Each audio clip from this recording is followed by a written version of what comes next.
Even fans of historical epics might not know about Mary, Queen of Scots, Hal Wallis's posh dramatization of the struggle between Mary Stuart and Elizabeth I, starring Vanessa Redgrave and Glenda Jackson.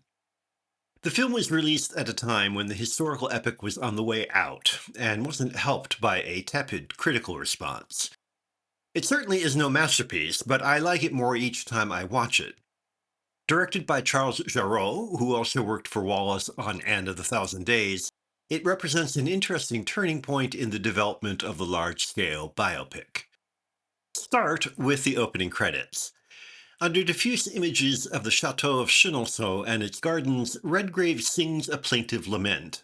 Soon, Mary and her husband King Francis II of France run out in loose, gauzy period costume, jump into a rowboat, and begin to cavort photogenically.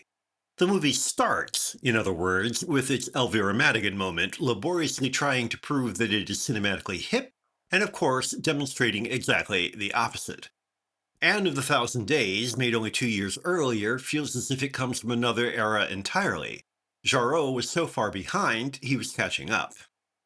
Still, compared to the usual trumpet fanfares and self-important ostentation that normally initiate epics, it's at least a different kind of opening. My affection for the film is admittedly perverse, or at least idiosyncratic. While Wallace and Company may have set out to show Mary as a free spirit destroyed by the machinations of those around her, the film ends up making her look like a royal nitwit unworthy of her office, reliably capable of making only the most foolish of choices.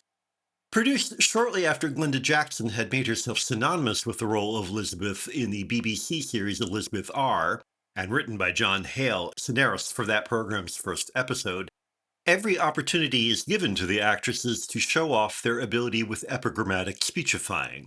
While Elizabeth and Mary never met, Hale gives them two crackling scenes together to let the sparks fly, and I'm a sucker for tart, nasty dialogue. If Elizabeth inevitably comes off smarter, quicker, and wittier, it isn't because Redgrave is no match for Jackson. Mary is no match for Elizabeth. Certainly, this is a vision of royalty where warts, far from being hidden, are practically worn as a badge of honor. Timothy Dalton was probably cast as the wastrel Lord Darnley as a kind of reprise of his catamite King Philip in The Lion in Winter, for example. Everyone's dirty laundry is hung out to dry. You practically expect the sheets to be unfurled as battle standards the morning after couples copulate. If the result is to turn political struggle into canine backbiting, the snarls of vicious curs can still entertain. At least the dogs have nice collars and know how to bark, even if they're barely house-trained.